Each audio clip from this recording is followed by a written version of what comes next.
Well, what a delight it is to be with you today. I saw Pastor Wes as he was on his way out the door and down to St. Andrew, so we know everyone is covered today.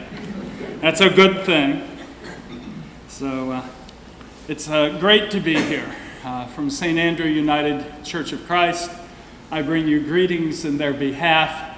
We are looking forward to working with you this fall, and in particularly as we host the conference for the United Church of Christ, October 22nd.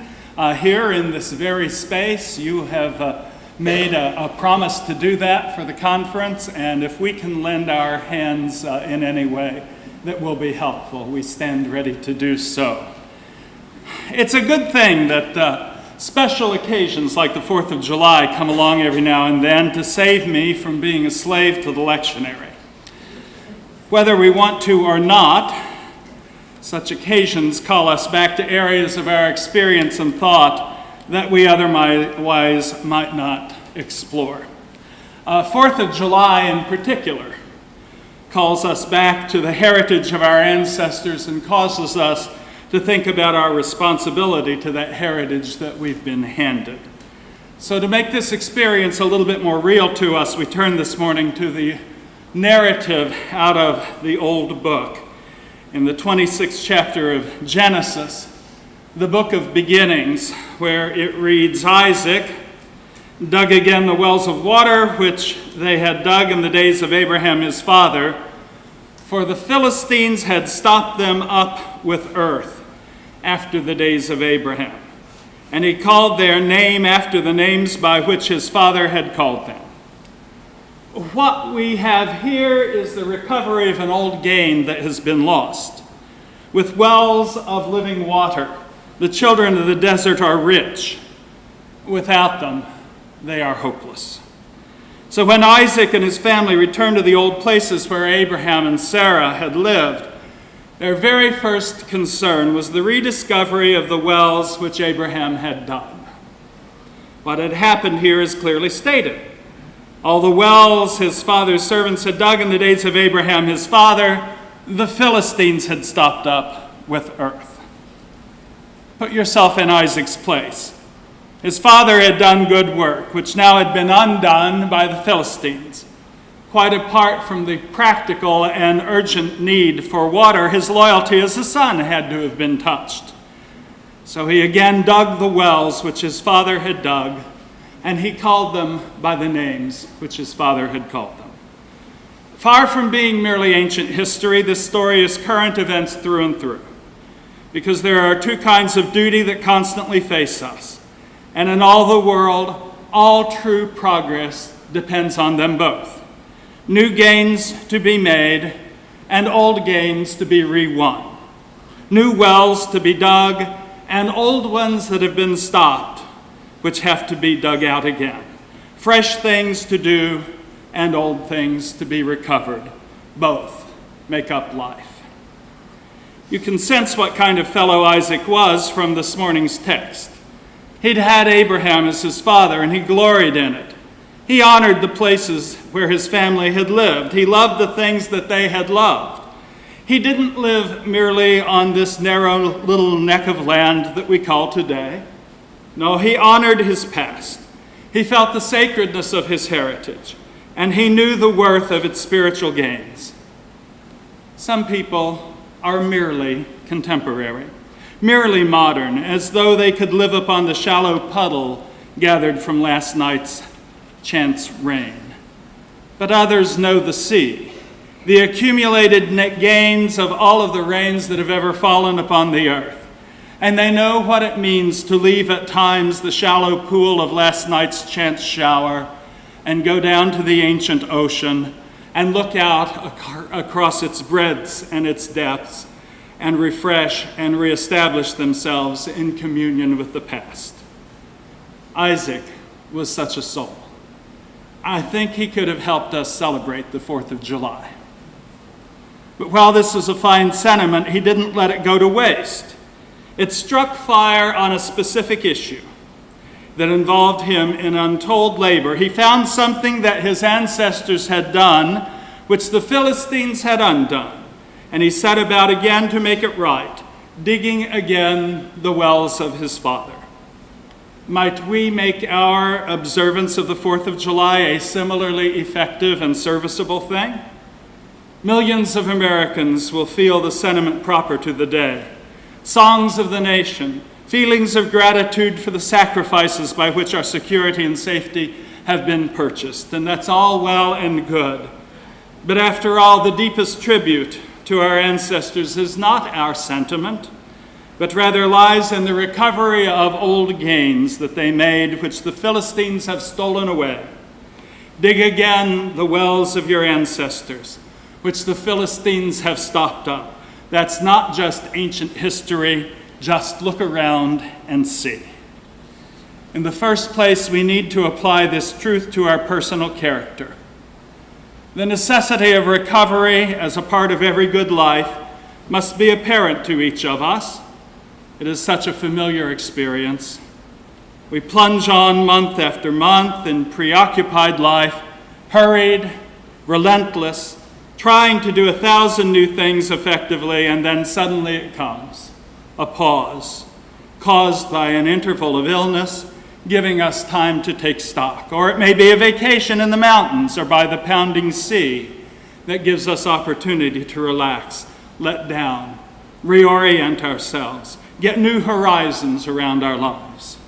It may be some music which stirs a reminiscent chord, something old and deep and basic rising in us, and we are called back suddenly to something we ought never to have forgotten. You see, friends, a great deal of what we call progress really isn't progress at all. It's restoration. The reemergence in us of something very old, the redigging of some ancient well. In this regard, the work of memory is quite interesting. When Abraham and Isaac had lived together, doubtless they had had hours of strain. There had to have been times when Isaac was petulant and undutiful, and times when Abraham seemed harsh. They were human after all. But now when Isaac remembers Abraham, all that has fallen away. For so far as Isaac remembers him, Abraham grows ever more admirable. In just such a way, on the surface of the Mississippi River, there are eddies and there are back currents, but when you've traveled up and down, they are not what you remember. No, you remember instead that majestic river flowing with steadfast, life-giving purpose from the Northlands all the way to the Gulf. That is the way Isaac remembers Abraham. Blessed is the work of memory upon our friends. We call it idolizing them, but that's not the whole truth. Only the non-essentials fall away. Their major meaning, their substantial message stands clear. As the old saying goes, as we recede from them, the hills descend, but the mountains rise up. How many of us in the background of our lives have fathers and mothers, children, friends, spouses, towering up mountainous and clear in cleansing, saving memory.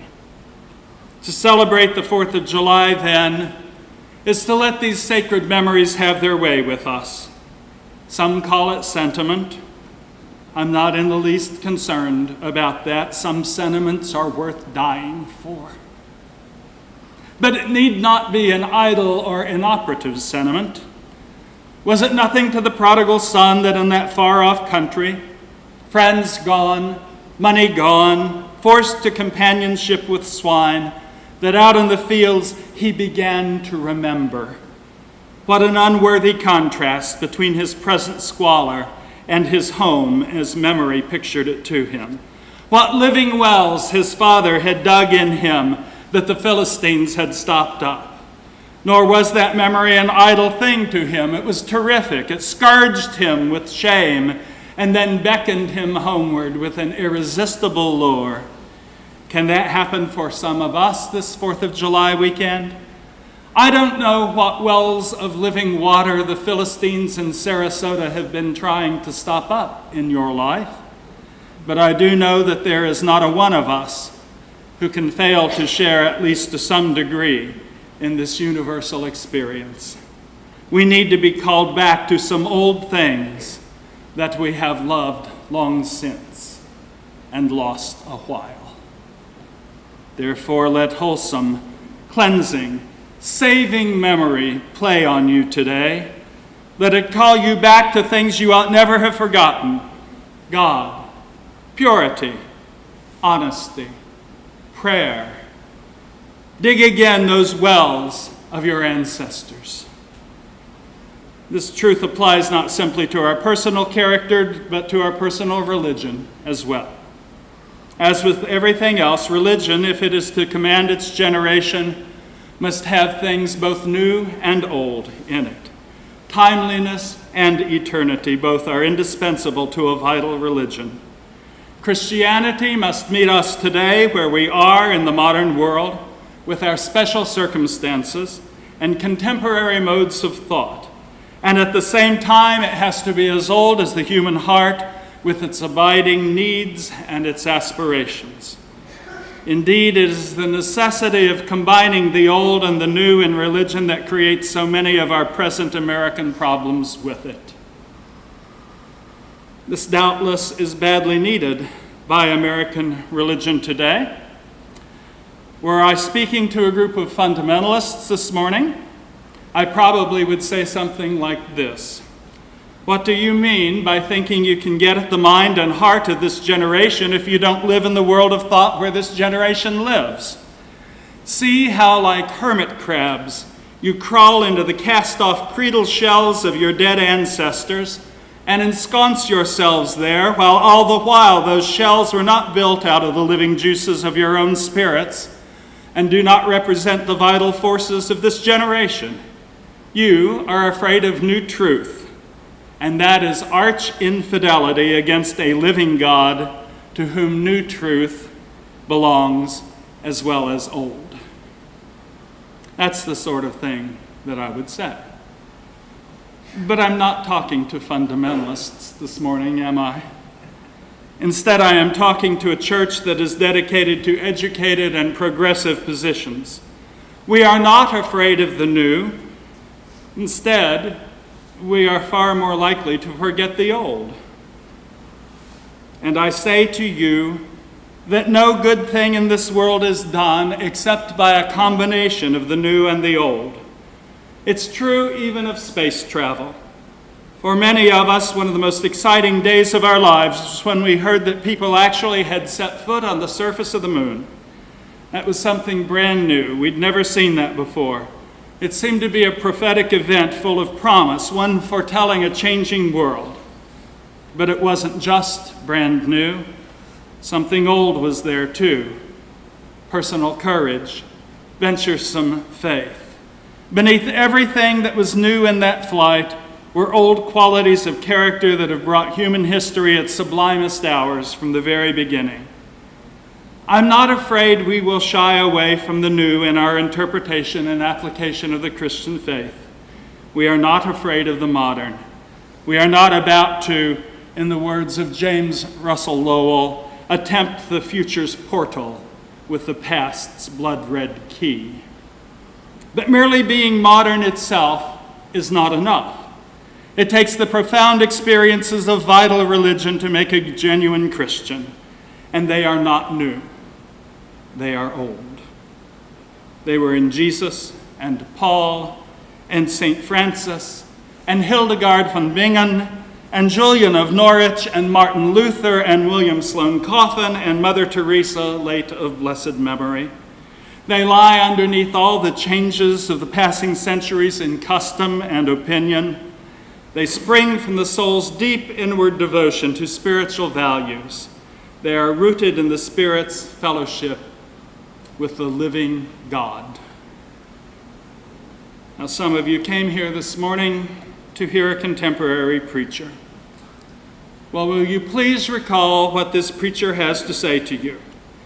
He says that in many a contemporary spirit, the Philistines have choked up some mighty fine wells that our ancestors had taken care to dig out.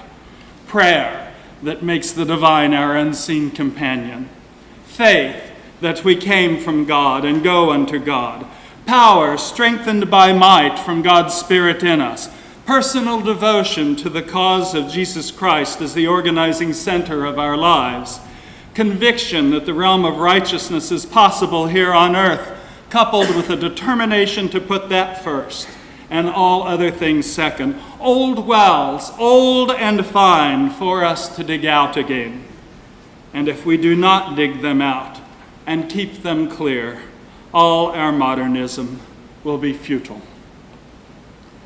But there's one final application made inevitable by our national holiday weekend. For these wells which Abraham dug were not simply an individual possession of Isaac's, they were a public benefaction as well. Every caravan that passed along the way called down a blessing from the Almighty on whomever it was that dug those wells. They were a social gift. And Isaac was about a piece of business indispensable in every generation when he redug the wells that his father had dug.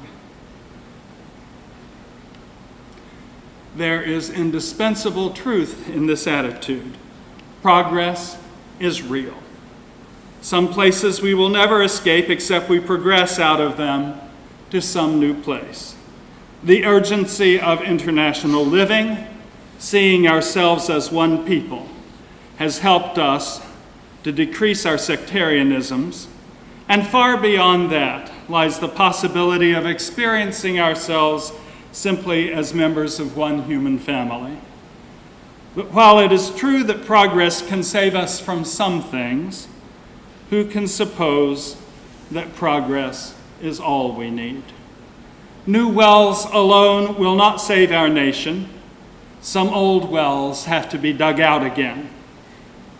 You think of this as you watch our divorce rate mount and family life disintegrate before our eyes.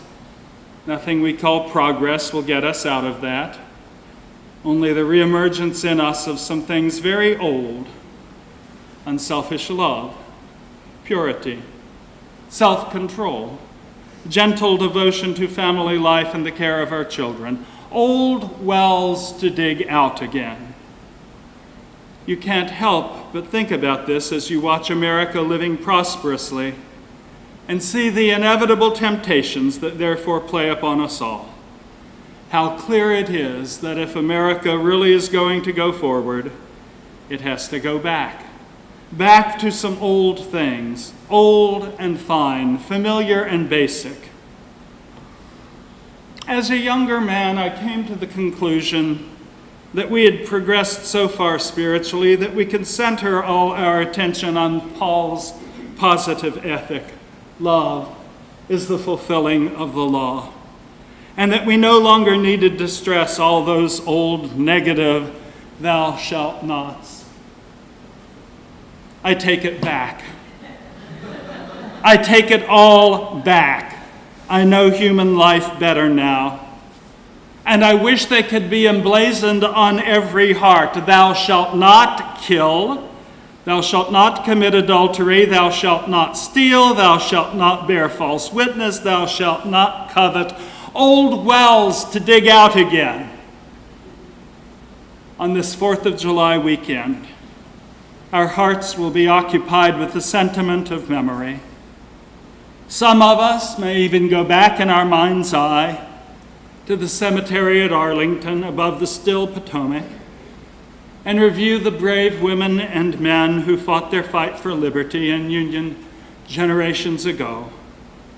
Some of us whose eyes have not yet been taught to stay dry will think of the men and women who died in world wars and foreign conflicts. Some of us will review the heritage that our ancestors have given us, that torch passed down from one generation to the next. Let such memories dwell in our hearts. But deeper still, let us go back to the basic faiths and virtues which at their best distinguished our forebears, and without which in us all their sacrifices shall have been in vain.